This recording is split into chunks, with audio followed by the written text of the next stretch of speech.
Mr. Bojang, Afrobarometer, yeah. You want the 77 now. Man, 80%. And again, mom no more. I'm gonna you need them in school.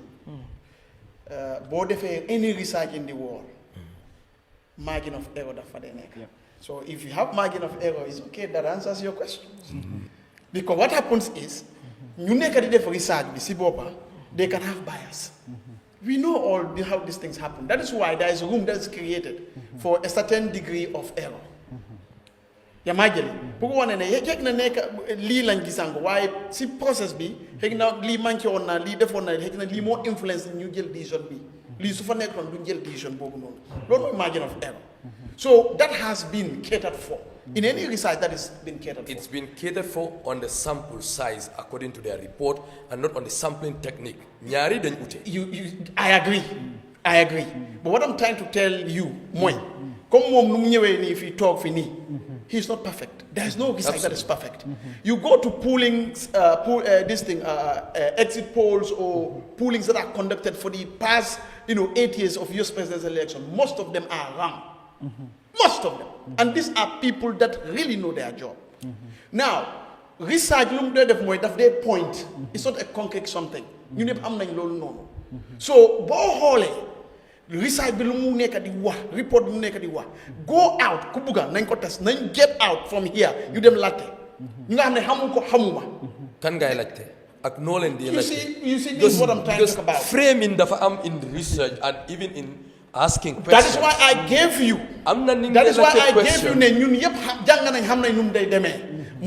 research let's say Harvard, Cambridge, Oxford. It has issues. That is it. No, allow me. We cannot talk about how perfect the research is because there is no perfect research. So forget it as a human being. Our concentration should be, I believe, the research is representative, looking at 1,200 and the Gambian population. In numbers. Of course. What are we talking about? Are we talking about scientifically, we are talking about the scientific implication. You see, this is what I'm telling you. No. The same scientific implication that you're talking about is the same scientific implication I'm telling you. That these are only pointers. More than perception. So can we say? So that perception is the same perception I say, and I know a lot of Gambians say the same perception. Can we say they are not? And for him, Mom argue himself is biased because Mom is politically affiliated. He did. No. So obviously, that is it. I told you I have rejected the outcome of research is correct. Luther, Bala local government election, I'm on the publish. Wow. About who is going to win the election? The chance. Regarding, allow me. Those are numbers. Like they have explained. If exactly you want us to be more done. scientific, we could be more scientific, but that would still bring you back to the situation of there is no perfection in any research. Listen. Research, I'm not perfection. No, what I'm saying is these are only what I'm saying is they point.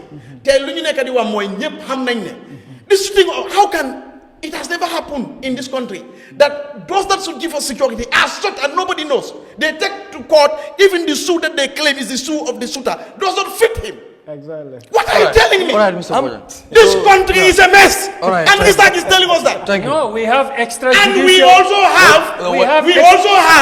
Excuse me. No, you can't say this country is a mess. You need to have you need to bring your evidence. I mean your indicators to say I can tell you this indicators. You told me. I can tell. Okay, let me tell you the indicators. Excuse me. You told me. The country is a mess. One.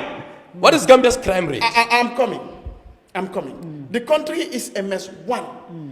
There is nothing anybody is going to say that is going to be better than what Gambians who are living the real experience perceive. Forget about these things that you are talking about. What we are saying is the dollar is going down. Who wants your currency to be depreciating? Of course, sometimes depreciation of currencies are policy driven. Because do you know that? If it is policy driven, it means okay, good. I love it.